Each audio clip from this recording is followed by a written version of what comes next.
Hi,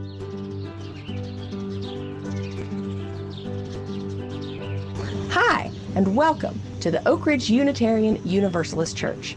I'm Christy White, and I'm a member here. Whether you're here with us for the first time today or back for the first time in a long time, we hope your time with us today will be rejuvenating and fulfilling. But before service begins, we have just a couple of brief announcements. First, please consider joining the ORUUC Facebook group. It's a great way to meet new people, and it's also the way we stay connected throughout the week. Second, after service, many of us go into smaller groups for the second hour of worship. You are welcome to attend any group that you see on the slide after the service ends. However, we particularly invite you to stay in this very Zoom room for a session we call Inquirers.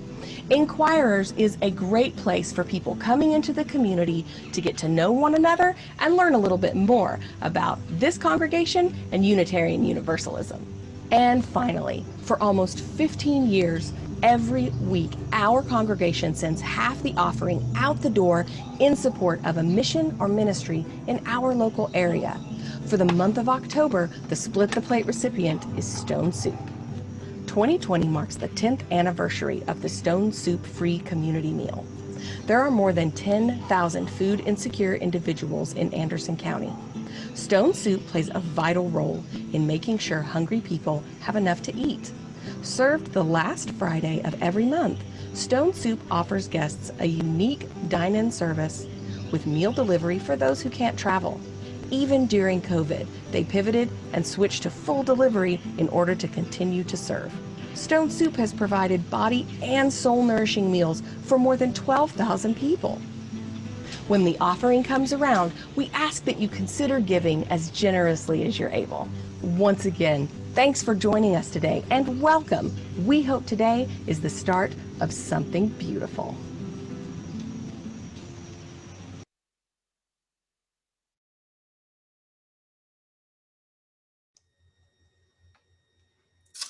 Thank you, Christy. What a beautiful video. And thank you, Stone Soup, for all the wonderful work that you do. And speaking of wonderful work that is done, it is my great pleasure on behalf of the executive team to announce that Martin and Betsy Bauer are our volunteers of the month. Now, if I were to sit here and list off all the things that Martin and Betsy do, then we would be here for 2 hours instead of 2 minutes. So I'll just do some very brief synopsis of what they have done. Martin is our go-to person for anything technical or maintenance related, including telling me to put new batteries into my mouse so I could be with you this morning. Many of you know that Betsy is extremely active with the safety team, and her attention to detail is invaluable. I know that many members have also experienced their kindness and guidance. They serve from the heart, not for recognition. I'm sure this is a little bit embarrassing for them, but we're going to do it anyway. We know they didn't care for a parking spot, so they weren't worried about that. But Nancy Starr will be coming by with a bouquet as a thank you from all of us here at ORUUC. So this month, please, if you get a chance to drop them a line or anything, congratulate them on being volunteers of the month and thank them for their service.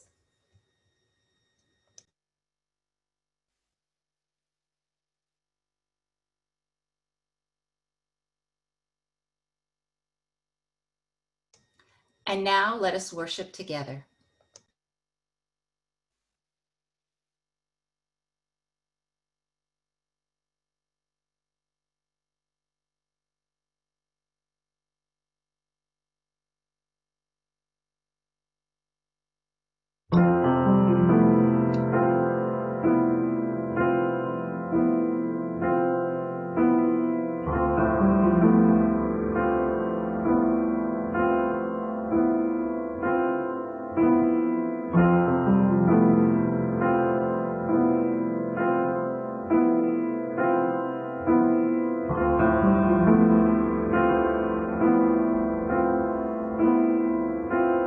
There's a path, though it winds its way through darkness, we would choose to avoid it if we could.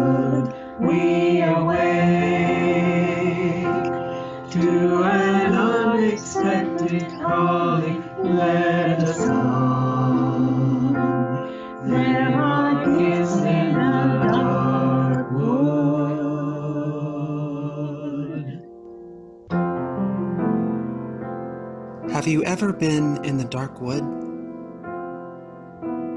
What I mean is, have you ever experienced uncertainty, failure, emptiness, grief? We all have. To be human is to be in the dark wood at times. And in the year 2020, we all are living through a dark wood time. Everywhere we turn, more dark woods. What meaning can we make of the dark wood times? In the worship series we begin today, we are not going to just talk about how to get out, as if life is good only when we are not in the dark wood. We are also going to explore what it might mean for our lives to recognize the gifts of the dark wood. What if times of uncertainty, failure, emptiness, and grief are opportunities for growing our souls, for becoming more fully alive?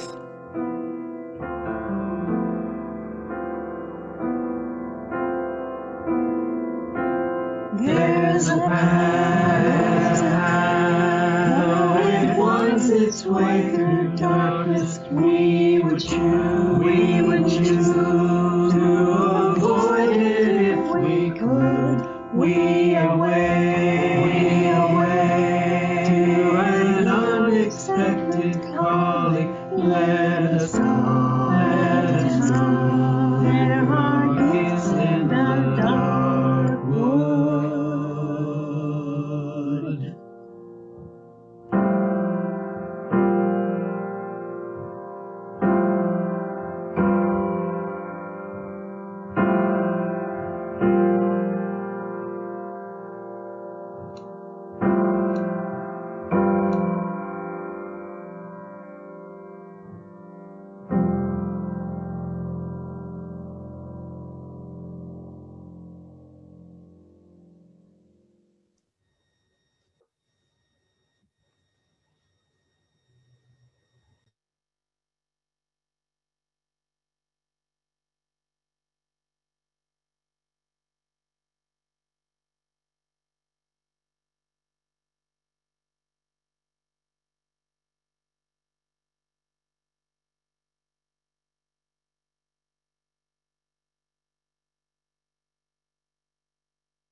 As we spend the coming weeks attempting to see life through new eyes as we move through the dark woods, we know that we are guided by love and held in community, even during these times of uncertainty.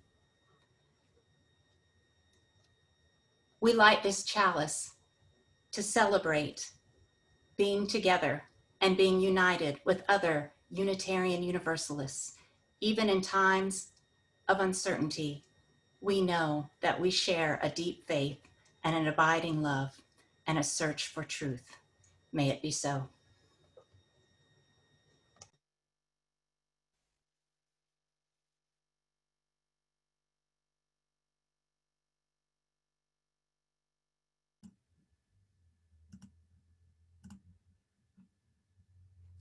Good morning. Would you join me in singing our opening hymn? It's number 347, Gather the Spirit.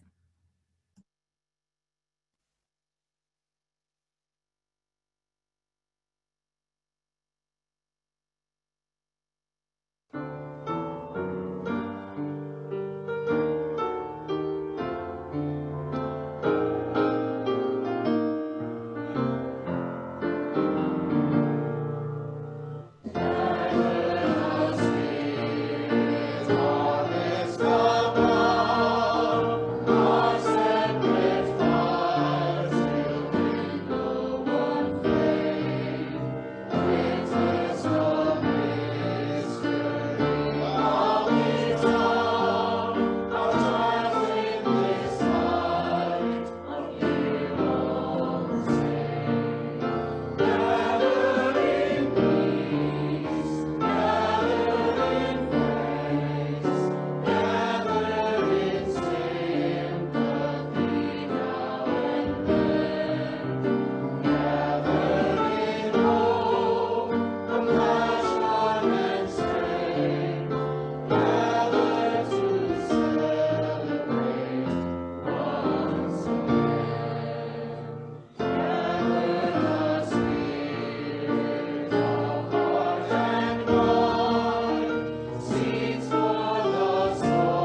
Good morning, friends.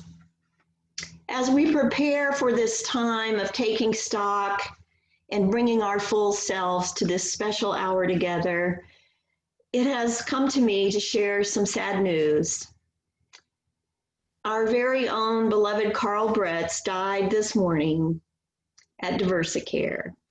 Carl had been in decline, recently hospitalized, and was being held in care by many of us who were close to him. And now it is time for all of us to know that Carl's long and full and very special life has been completed. I want to invite us all to take a moment to remember Carl as we knew him. And for those of you who did not know Carl, he was a retired Unitarian Universalist minister, a member of this congregation for about the last 30 years, and a splendid, fine, loving, generous, humble human being.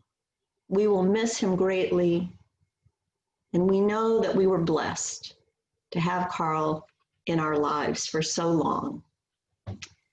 Carl's son, John, has not made any plans and really is looking toward after the pandemic, but stay tuned. We will let you know how to send messages to the family, to Carl's children. We will let you know what plans are for honoring Carl as they develop. In times such as these, it is good, especially good, for us to be together. And it is important for us to take this time now and build our altar, which means bring our full selves to this hour. There's some ways to do that are written here on your screen. You can light a candle and hold it up to the camera. It has helped us every week to see the faces of people in our community with their candles at home. And perhaps as you light your candle this morning, you give thanks for Carl Bretz. It's a time to share in the chat box something that expresses where you are today, what you hope for, what you long for, what you ache about. And if there's something you would like in our community prayer, which will follow this altar building time and music, you email those. There's an address on the screen. It is oruuc.community.prayers@gmail.com. Let us now take this time to bring our full selves to this hour.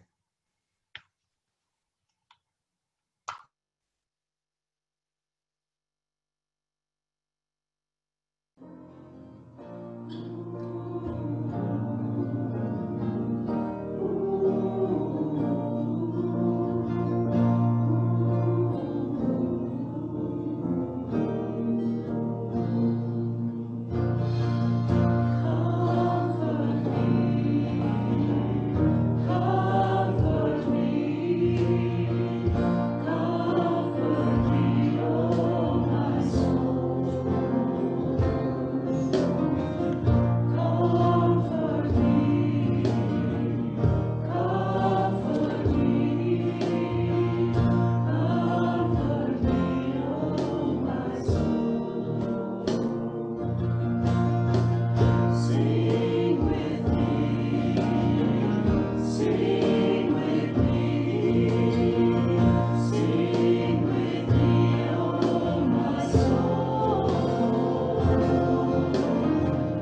Would you join me now in a moment of prayerful contemplation as we lift up the prayers of the people of Oak Ridge Unitarian Universalist Church.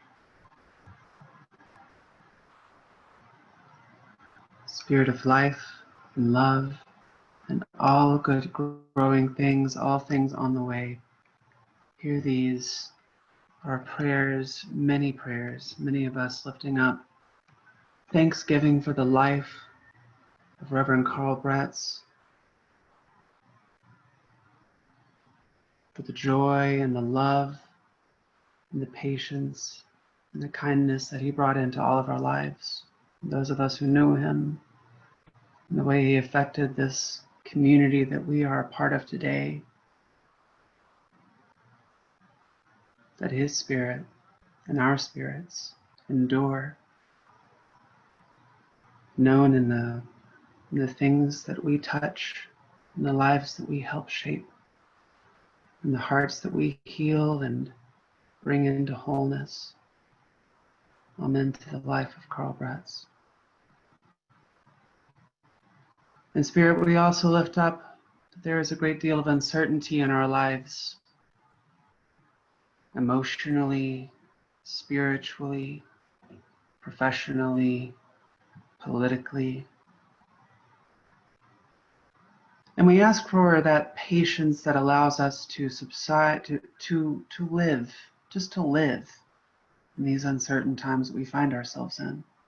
And the ground beneath our feet feels shaky and our hearts grow weary. Where do we find that love that we need to pull us through the other side? Here and together. There are those among us who lift up words of endurance and hope and gratitude. May they all be seen. And may we know in our heart like a prayer that we can see our way through to the other side, through the dark wood times that we find ourselves in. Amen. And blessed be.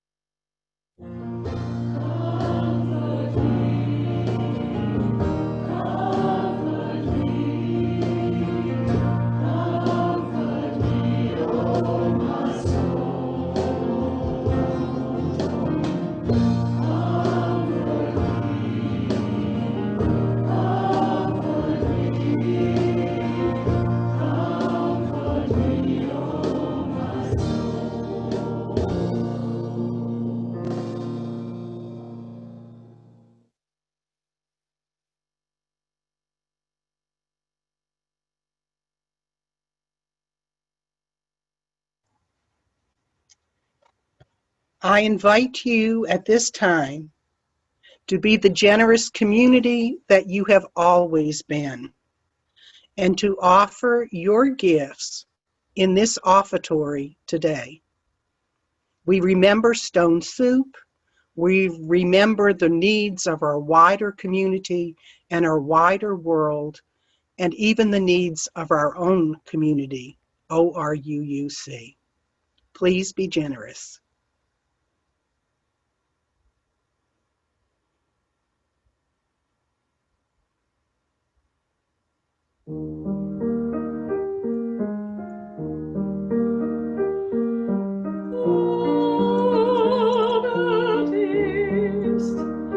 Dies Morgen ist verschwunden.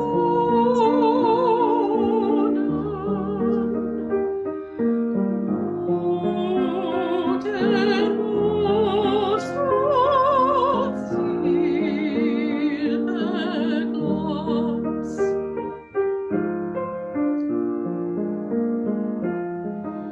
So entflieht des Lebens schönste Stunden, fliehn vorüber wie im Tanz.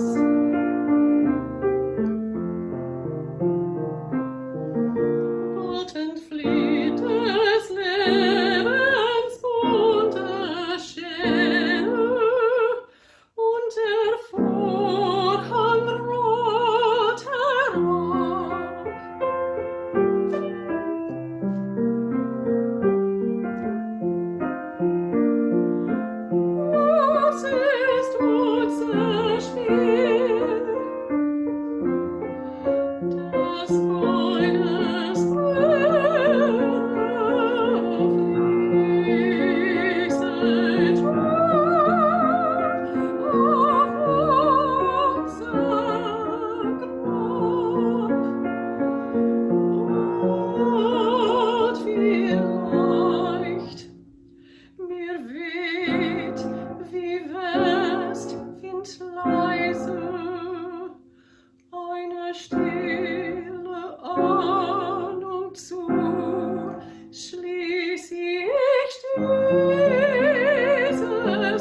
At this time, we receive and bless these offerings. We send them out to do good for our community, to the wider world. Through Stone Soup, who will receive half of these offerings, we want to feed the hungry, those who are hungry for food and drink, those who are hungry for friendship and care, and those who hunger to change the world with their hands, one meal at a time. May it be so today and forever. Thank you.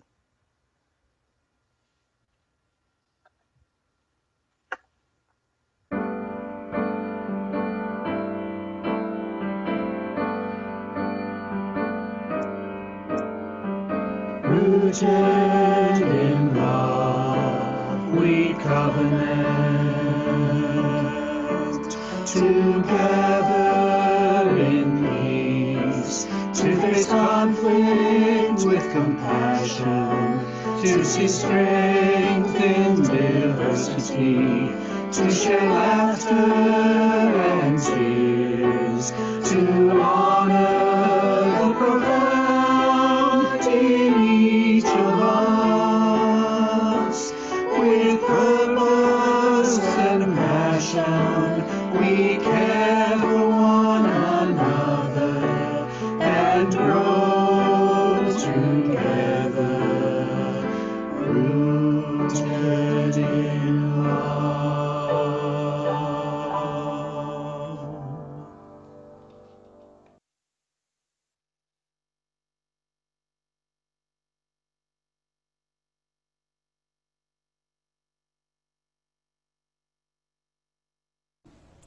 The Parable of the Good Shepherd. Look, it is the color gold. Something inside must be precious like gold. Perhaps there is a parable inside. Parables are even more valuable than gold, so maybe there is one inside. The box is closed. There is a lid. Maybe there is a parable inside. Sometimes, even if we are ready, we can't enter a parable. Parables are like that. Sometimes they stay closed. The box looks like a present. Parables were given to you long ago as presents. Even if you don't know what a parable is, the parable is already yours. You don't have to take them or buy them or get them in any way. They already belong to you. You need to be ready to find out what parable is inside. It is easy to break parables. What is hard to do is to go inside. I have an idea. Let's look inside and see what is there. I wonder what this could really be. It is certainly green. There is nothing here but green. I wonder if this could be like one of those things that frogs sit on in a pond. I wonder if this could be the top of a tree. I wonder if this could be a leaf from a giant tree. It would have to be really tall. Yes, it is a piece of cloth, but I wonder what is on the other side. See, there is always the other side. I wonder what this could really be. I wonder if this is a place to look through to the other side. I wonder if it's one of those things you look into and see your own face. Look, there's no light there at all. I wonder what they could really be. I wonder if they are so deep that the light cannot get there. It's like holding a shadow in your hand. Sometimes people who sit over there think they see a face. Oh, there is no light in the eyes. There is no light in the smile. I wonder what this could be. A path, a log, a flat stick? No, it's not a rubber band. Here's another one. Maybe a path is in between. Here's another one. Look, football, the goalpost? I wonder if it is a bridge between the two paths. Here's another one. Baseball. Now there is an inside and an outside. Let's make a gate so if there is someone inside, he or she can go outside, or someone outside can go inside. There are more. It's getting stronger. I wonder what this could really be. Yes, it could be a house, a kind of flat house, but everything's flat in a parable. It could take up the place where people or animals live. I wonder who lives there. Oh, it's a place for sheep. I wonder how many sheep there really are. This many? This many? Maybe this many? Or maybe there are this many and more. There was once someone who said such amazing things and did such wonderful things that people followed him. They couldn't help it. They wanted to know who he was, so they just had to ask him. Once when they asked him who he was, he said, I am the Good Shepherd. I know each of my sheep by name. When I take them from the sheepfold, they follow me. I walk in front of the sheep to show them the way. I show them the way to the good grass. And I show them the way to the cool, still, fresh water. When there are dangers in place, I show them how to go through. I count each one of my sheep as they go inside. If one of the sheep is missing, I would go back and look for the lost sheep in the grass, by the water, even in places of danger. And when the lost sheep is found, I would put it on my back, even if it was heavy, and carry it back safely to the sheepfold. When all the sheep are safe inside, I am so happy I can't believe how happy I am. So I invite all of my friends and we have a great feast. This is an ordinary shepherd. When the ordinary shepherd takes the sheep from the sheepfold, he does not always show them the way. The sheep wander. When the wolf comes, the ordinary shepherd runs away. But the good shepherd stays between the wolf and the sheep and would even give his life for the sheep so they can come back safely to the sheepfold.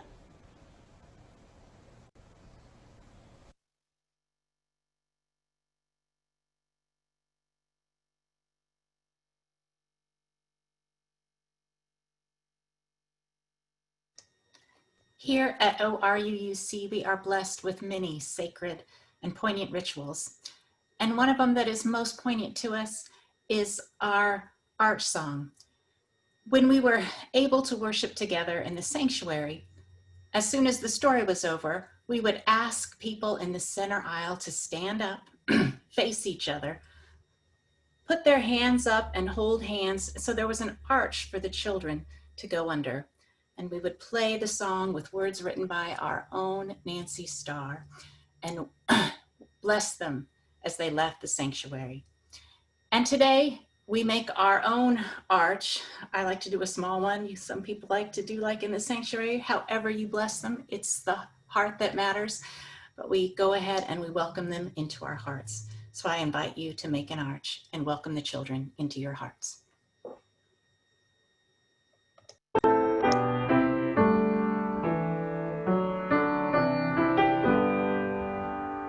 Beneath our arms we shelter you. You warm our hearts as you pass through. May our love guide you as you go, to help you learn and help you grow.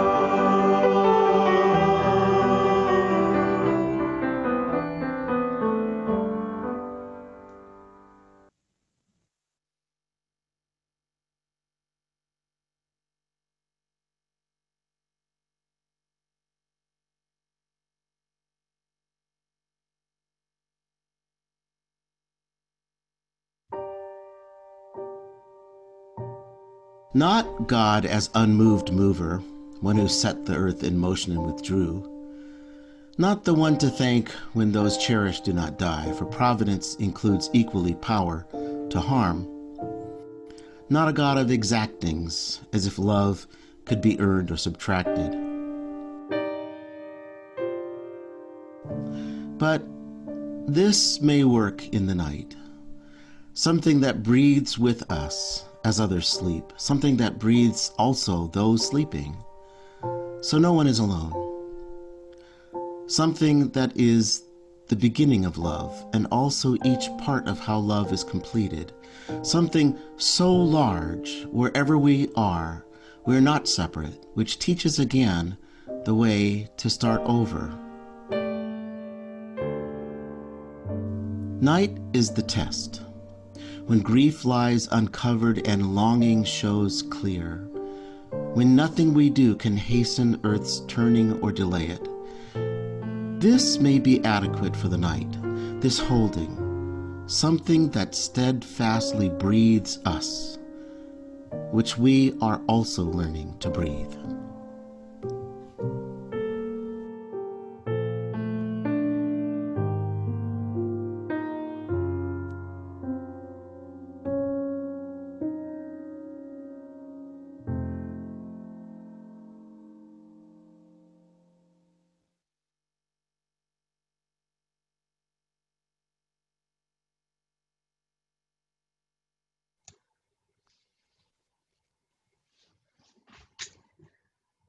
The day after Labor Day, 1988, I was at Cedar Bluff Elementary School, out in the hall with a new student. It was my role to listen to new students read and determine what the best reading group would be for that new student. So I was out in the hall with what I think a third grader, Cedar Bluff intermediate. And down the hall came the church secretary.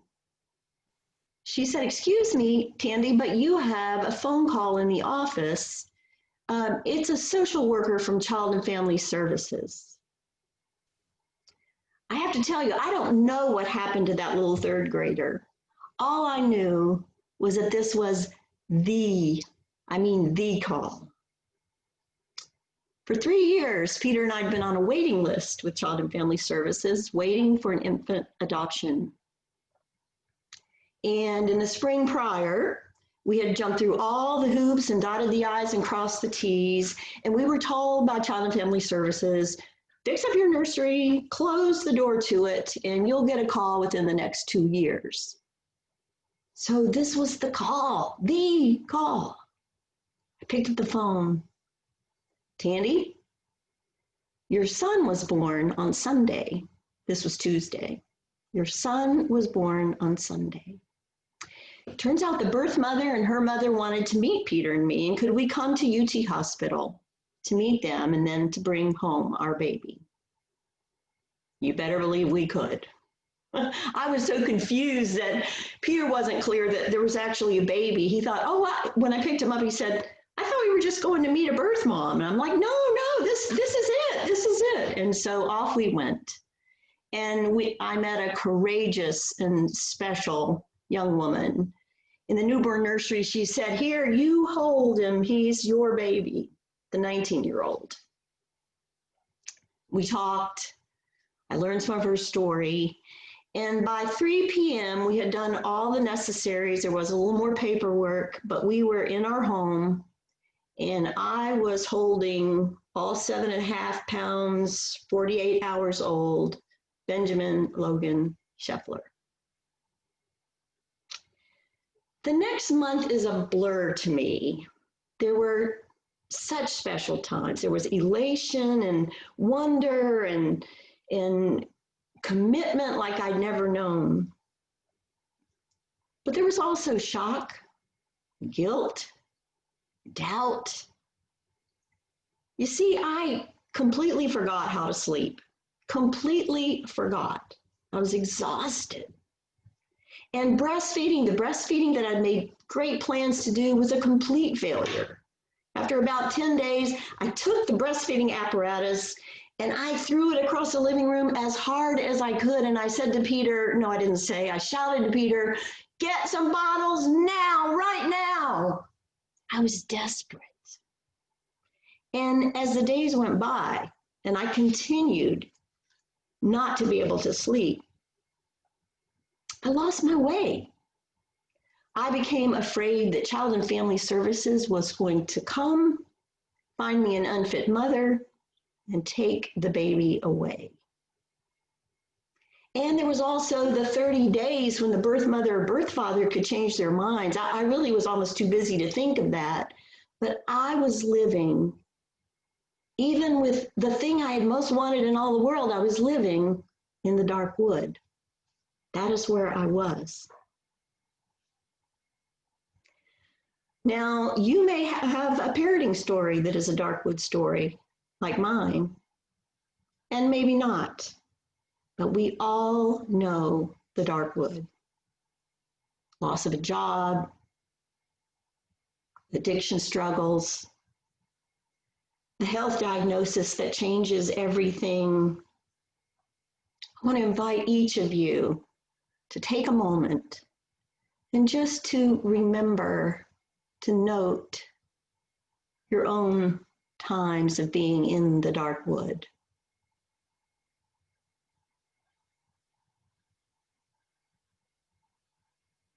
As I prepared for this service, I had to choose from among a number of such times. And I'm sure that that is where your mind goes also. Not just an aberrant experience, but something that you know well. Sometimes a brief dark wood, sometimes one that seems to last forever.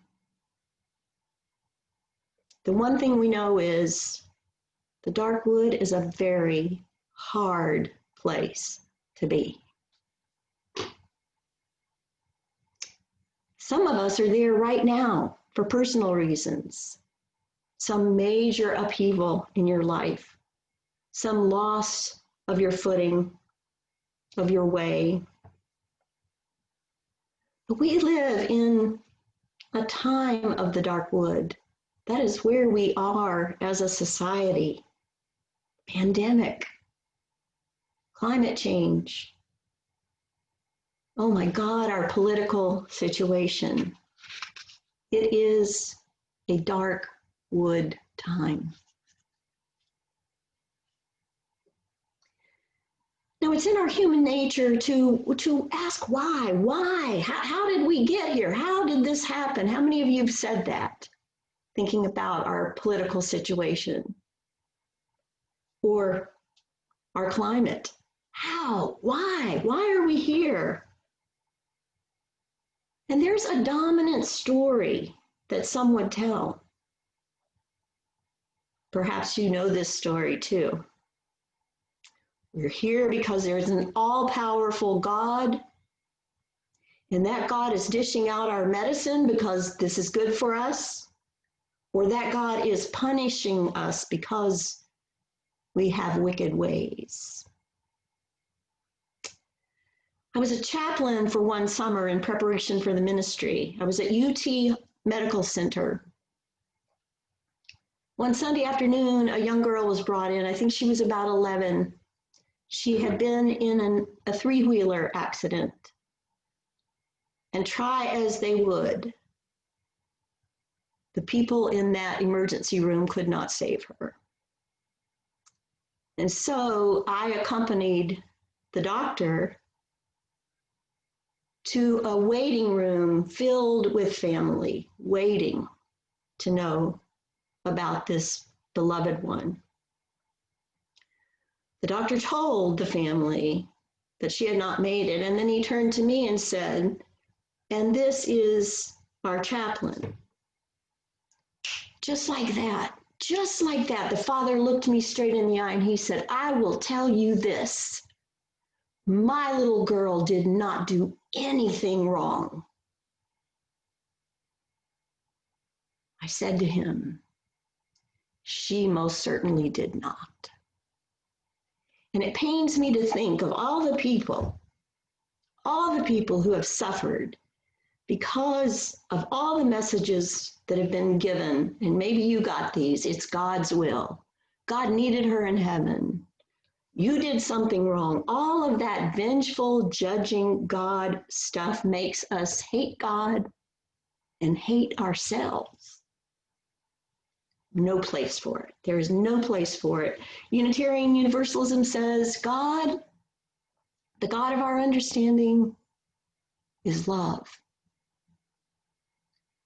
Love that always is there, that always forgives, that does not let us go. And so if you are a person of God, may that be the kind of God you turn to. And if you rejected the word God because of all the hatred and judgment that is part of your understanding of that word, I understand.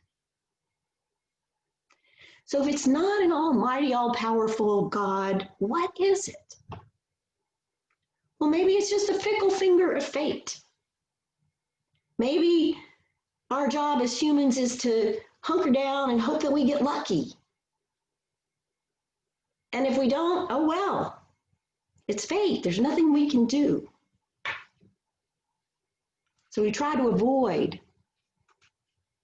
And if we do find ourselves in the dark wood, we minimize it or deny it or scurry to get out of it. It's just bad luck and there's nothing we can do about it. Well, I don't believe that either. It doesn't work for me. There's a third way, and it's not in the middle of those. It's a third different way. And it is the laws of nature. That is where I turn. The laws of nature. We come out of creation. We're part of it. We belong to it. And so everything that happens, everything that we experience is part of the natural world following natural laws. And in nature, there are cycles. There are circles. There is ebb and flow. There is give and take. There is birth, and there is death. The only constant thing is change. Wherever we are on our journey, dark woods, sunlight, on an ocean raft, wherever we are, it will change. But here's another thing. The only other constant is that change as it might, and it will, there's something that remains the same. It matters to me that atoms change their forms and places all the time, but the number of atoms in the universe is exactly the number from the beginning of time. So change, but also this constancy, this holding of it all. So we ask the question, why? And for me, I found this third way that works for me. It's in our nature. It's human nature, our unique nature to ask why. But it is also in our human nature to learn and grow, to say, given that this is it, given that we are part of the laws of nature, we belong there, and they will be the way life goes. It's in our nature also to say, then what do we do? And we all need to answer for ourselves. We need a plan for when we are in the dark wood. And I want to share what I've come to in thinking about this question. What shall I do when I'm in the dark wood?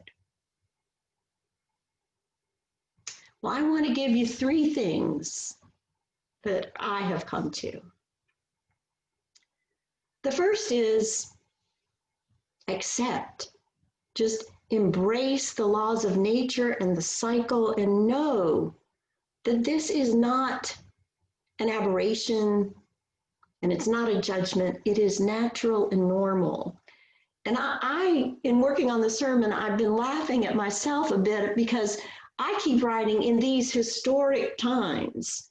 And I think underneath that, I was kind of saying these times like no other. And it just occurred to me, well, I'm saying historic. That means that these times happened. This is not an aberration. There have been pandemics. There have been awful governments. All of this is part of this whole package that we live in. So that's the first thing. Accept that these times the dark wood does come, and it will come, and it has come. We need to know where we are. And we need to trust, though, that we also, as part of nature, as part of creation, were made for these times. We don't need to duck them or scurry out of them. We have strength. We would not be here after all of this time. So accept the dark woods. Second is to open ourselves, It would be so easy to hunker down and tiptoe through the dark woods, but that is not what we were made for. I believe strongly that if we go on down into the dark, not around it, but through it, if we can do that, if we can trust ourselves and nature enough, we will find the gifts that we're going to be talking about in the next few weeks. And furthermore, I think if we cut ourselves off from sadness and pain and fear, it also truncates us when there is joy and elation to be found. We need to feel our feelings fully because, again, they belong to one whole. Annie Dillard says, ride the monsters down, all the way down. Trust that wherever it takes you, you will find in the depths that unified feel, that unified whole, that all of creation. So accept and open. And finally, the word I've come to is companion. Companion. We are not in this alone. We are called to be both the lost sheep. We will be the lost sheep, but we are also called to be the good shepherd. We are, again, it's part of one whole. We are both. I have a congregant who spent the last several months making a daily phone call to someone elderly who lived alone and who needed that support. And that congregant said to me recently, here's the thing. Those calls have been good for me. I set out to do them for that congregant, but I have received. And so that's what I want to leave you with, this idea that we are here together, that we are breathing together. We're giving and taking, just like we inhale and exhale. We belong in the give and the take as companions. We are made for these times, and we are made for one another. So my hope for you is that in the days to come, you will breathe deeply, big, full breaths. You will accept that, yes, we're in the dark wood. You will open yourself to wherever that takes you, and you will know that you have companions who breathe with you, that all of creation perhaps breathes with you, wherever you may be. May it be so.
So I want you to go somewhere with me. You know, I'm a very embodied person. And so we're going to now do a blessing. One thing I didn't say in my talk was I think we need to companion our own selves as well. So this blessing is from me to you, but it's also from you to you. And I want to invite you to take your hands and use them as we go through this, okay? So give me 10, Christine, is that what you say? Or to the children, I think it's give me 5, but give me 10. Okay, so we're gonna start with our hands here in prayer, but right at our, what you call third eye or forehead, okay? Hands there. And repeat after me. May I be at peace. Your turn. Okay, now hands over heart. Repeat after me. May my heart be open.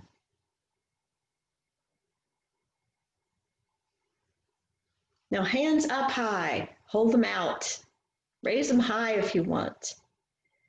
May I awaken to my own true nature. Say it. Fists. May I be healed.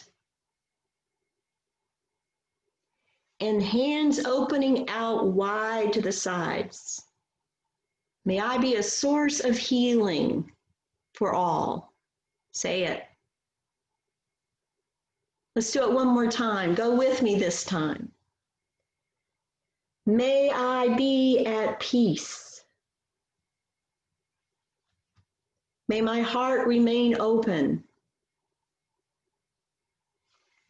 May I awaken to my true nature. May I be healed. May I be a source of healing for all.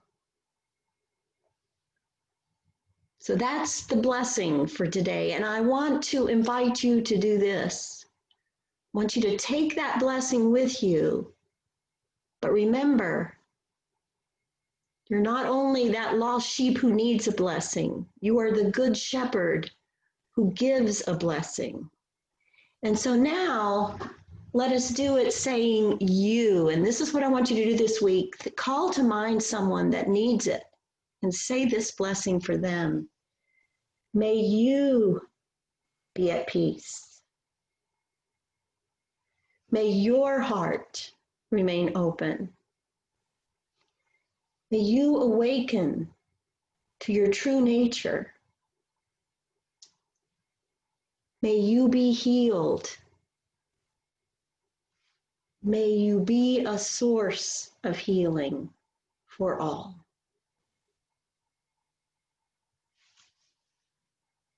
This week, do it.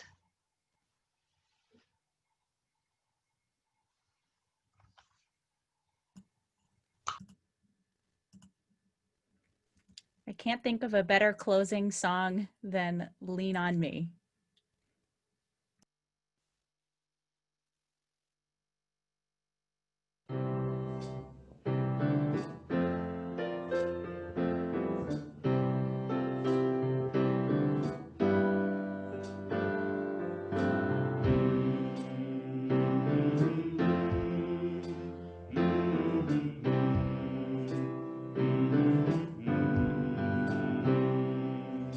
Sometimes in our lives we all have pain, we all have sorrow, but if we are wise, we know that there's always tomorrow.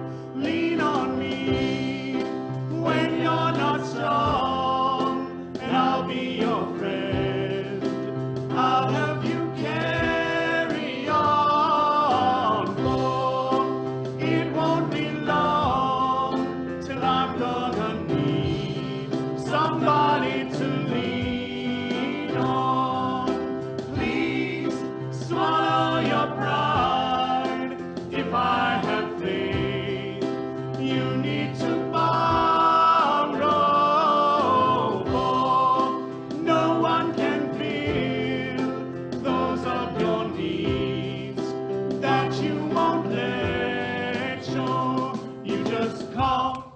me, brother, when you need a hand. We all need somebody to lean on. I just might have a problem that you'll understand. We all need somebody to lean on. Lean on me when you're not strong, and I'll be your friend. I'll help you carry on. Oh, it won't be long till I'm gonna need somebody to lean on.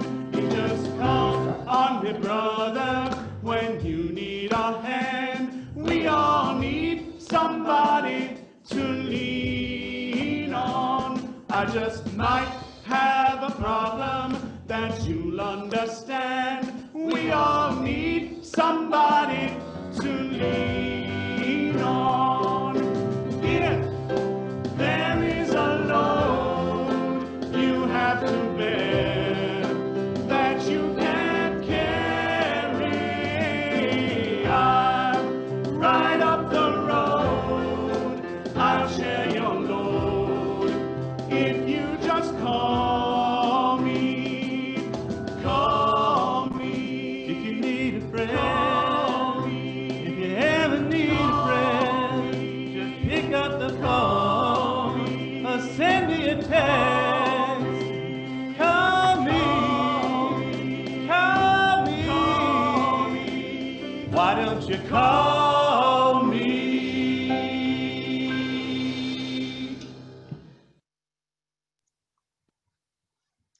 Lost sheep and good shepherds, be fools for love and pilgrims for justice. Until we meet again, may you walk in beloved community. Go in peace. Go in love.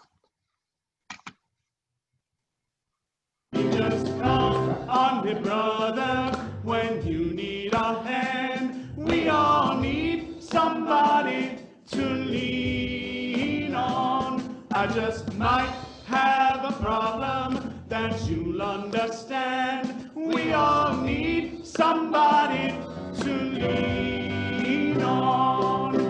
If there is a load you have to bear that you can't carry, I'm right up the road. I'll share your load if you just call